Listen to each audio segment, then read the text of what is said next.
Dear friends, ഇന്നൊരു നാടൻ കറിയുടെ റെസിപ്പിയാണ് ചേമ്പിൻ താള് തീയൽ വെച്ചത്. നല്ല ടേസ്റ്റ് ആവട്ടെ ഇതിങ്ങനെ കറി വെച്ചാൽ ചോറിന് കൂട്ടാനൊക്കെ, ചപ്പാത്തിക്കും നല്ലതാണ്. കറി നമ്മൾ കൂട്ടുമ്പം ചേമ്പിൻ താളാണെന്നൊന്നും തോന്നില്ല. അപ്പം ഞാൻ ഒരു തണ്ട് ചേമ്പിൻ താൾ എടുത്തിരിക്കുന്നത്, അത് കഴുകി വൃത്തിയാക്കി വെച്ചിരിക്കുന്നതാണ്.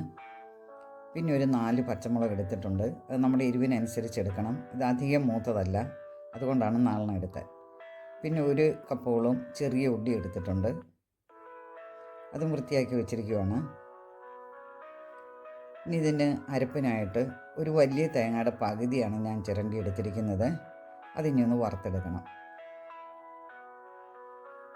ഇത് നമ്മൾ വെള്ളം ഒഴിക്കാതെ അരയ്ക്കുന്നത്, അതുകൊണ്ട് ഇച്ചിരി എണ്ണ ഒഴിച്ച് വേണം നമുക്കിത് വറക്കാനായിട്ട്. അപ്പോൾ കുറച്ച് എണ്ണ ഒഴിച്ച് കൊടുക്കാം. വെളിച്ചെണ്ണയാണ് ഞാൻ ഒഴിക്കുന്നത്.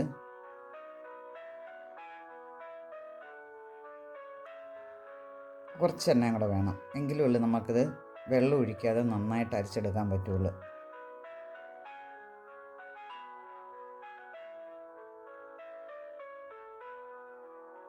ഇത്ര എണ്ണ മതി. ഇനി നമുക്ക് 1 ടീസ്പൂൺ മുളക് പൊടി ചേർക്കാം, 1 ടീസ്പൂൺ മല്ലിപ്പൊടിയും ചേർക്കാം. എരിവൊക്കെ നിങ്ങളുടെ പാകത്തിന് നമ്മൾ ചേർക്കുക.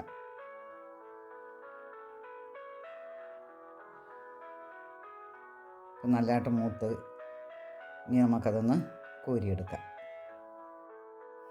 ഈ വറുക്കാനായിട്ട് എടുക്കുന്ന തേങ്ങ നല്ല വിളഞ്ഞതായിരിക്കണം.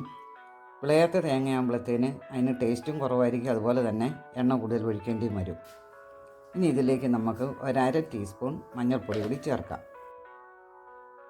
ഇനി ഒരു പാൻ അടുപ്പത്ത് വെച്ചിട്ടുണ്ട്. കടുക് വറുക്കുന്നതിനായിട്ട് അതിലേക്ക് കുറച്ച് വെളിച്ചെണ്ണ ഒഴിച്ചു കൊടുക്കാം. ഒരു 1.5 ടേബിൾ സ്പൂൺ ഏകദേശം വെളിച്ചെണ്ണ എടുത്തിട്ടുണ്ട്. അതിലേക്ക് 1 ടീസ്പൂൺ കടുക് കൂടി ഇട്ട് കൊടുക്കാം.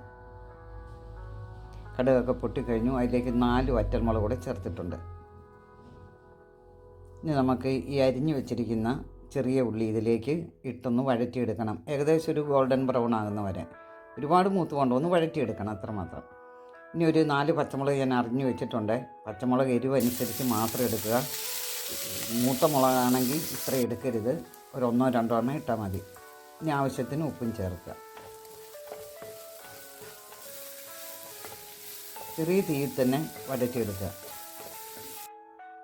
ഇനി നമുക്കിതിലേക്ക് അരിഞ്ഞു വെച്ചിരിക്കുന്ന താള് കൂടി ചേർത്ത് കൊടുക്കാം. ഈ താളിന് ചെറിയ ഉള്ളിയുടെ അത്രയും വേവില്ല, അതുകൊണ്ടാണ് നമ്മൾ ആദ്യമേ ഉള്ളി വഴറ്റിയിട്ട് താളിടുന്നത്. താള് പെട്ടെന്ന് വേവും. ഇനി ഒന്ന് ഇളക്കി യോജിപ്പിച്ച് ചെറിയ തീയിലത് വേവിച്ചെടുക്കണം. മൂടി വെച്ച് വേവിച്ചെടുക്കുക. എന്നിട്ടൊന്ന് വെന്തതിന് ശേഷം ഒന്നുകൂടി ഒന്ന് വഴറ്റിയെടുത്താൽ മതി. നമുക്കതൊന്ന് മൂടി വെച്ച് വേവിക്കാം. ഇനി പുളിക്കായിട്ട് ഒരു ചെറിയ നെല്ലിക്ക വലുപ്പത്തിലുള്ള വാളംപുളി എടുത്തിട്ടുണ്ട്.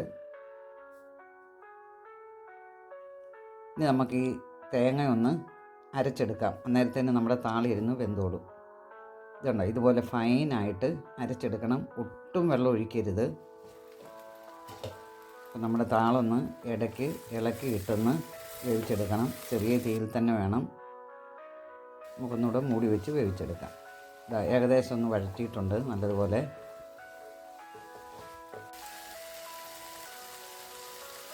ഞാൻ പുളി പിഴിഞ്ഞതുകൂടി നമുക്ക് ചേർത്ത് കൊടുക്കാം.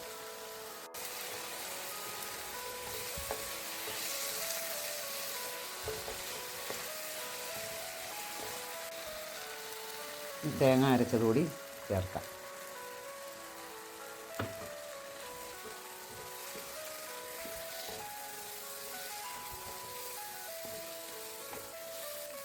കുറച്ച് വെള്ളമോട് ഒഴിച്ചു കൊടുക്കാം. ഇത് തിളച്ച് കഴിഞ്ഞ് ആറിക്കഴിയുമ്പോഴത്തേന് കുറുവ് ഒന്നുകൂടി ആറുമ്പോഴത്തേന്, അതുകൊണ്ട് നമ്മളൊരു അല്പം കൂടെ വെള്ളം ചേർത്ത് വേണം ഇത് കറി വെക്കാനായിട്ട്. കുറച്ച് വെള്ളമോടെ ഒന്ന് ചേർത്ത് കൊടുക്കാം.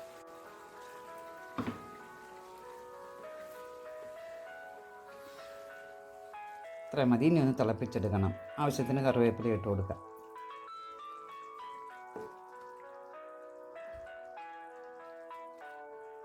നല്ല രുചിയുള്ളൊരു കറിയാണ്.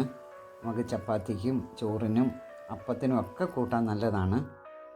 അപ്പം നിങ്ങൾ ഇതുപോലെ ഒന്ന് ഉണ്ടാക്കി നോക്കുക. എൻ്റെ വീഡിയോ ഇഷ്ടമായാൽ ലൈക്ക് ചെയ്യാനും സബ്സ്ക്രൈബ് ചെയ്യാനും മറക്കരുത്. Thank you.